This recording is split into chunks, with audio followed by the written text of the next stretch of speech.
உத்தரப்பிரதேச முன்னாள் முதலமைச்சரும் சமாஜ்வாதி கட்சி தலைவருமான அகிலேஷ் யாதவ் மக்களவைத் தேர்தலில் கன்னோஜ் தொகுதியில் போட்டியிடுகிறார்.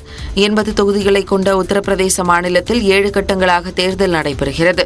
இந்த தேர்தலில் சமாஜ்வாதி கட்சியும் காங்கிரசும் கூட்டணி அமைத்து போட்டியிடுகின்றன. இந்நிலையில் கன்னோஜ் மக்களவைத் தொகுதியில் சமாஜ்வாதி கட்சி தலைவர் அகிலேஷ் யாதவ் போட்டியிட உள்ளதாக கட்சி மேலிடம் அறிவித்துள்ளது. அவர் இன்று வேட்புமனுவை தாக்கல் செய்ய உள்ளதாகவும் அறிவிக்கப்பட்டுள்ளது. முன்னதாக இந்த தொகுதியில் தேஜ் பிரதாப் யாதவ் போட்டியிடுவார் என சமாஜ்வாதி கட்சி அறிவித்திருந்த நிலையில் தற்போது அகிலேஷ் போட்டியிடுவார் என்று தெரிவிக்கப்பட்டுள்ளது.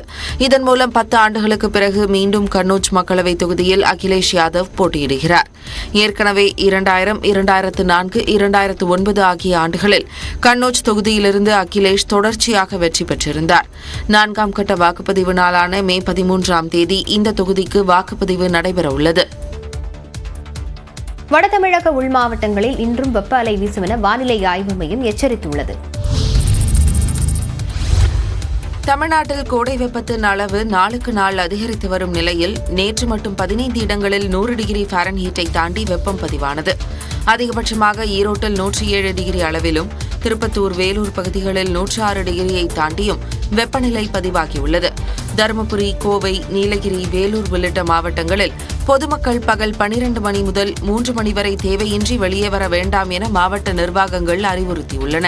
இதனிடையே வட தமிழக உள் மாவட்டங்களில் இன்றும் வெப்ப அலை வீசும் என வானிலை ஆய்வு மையம் தெரிவித்துள்ளது. அதிகபட்சமாக இயல்பை விட 3 டிகிரி முதல் 5 டிகிரி செல்சியஸ் வரை அதிகமாக வெப்பம் இருக்கக்கூடும். சமவெளி பகுதிகளில் ஒரு சில இடங்களில் 41 டிகிரி செல்சியஸ் வரையிலும், புதுச்சேரி மற்றும் காரைக்கால் பகுதிகளில் 38 டிகிரி செல்சியஸாகவும் வெப்பநிலை பதிவாகக்கூடும் என கணிக்கப்பட்டுள்ளது. சென்னையில் அதிகபட்ச வெப்பநிலை 37 முதல் 38 டிகிரி செல்சியஸாக பதிவாக வாய்ப்புள்ளதாக தெரிவிக்கப்பட்டுள்ளது.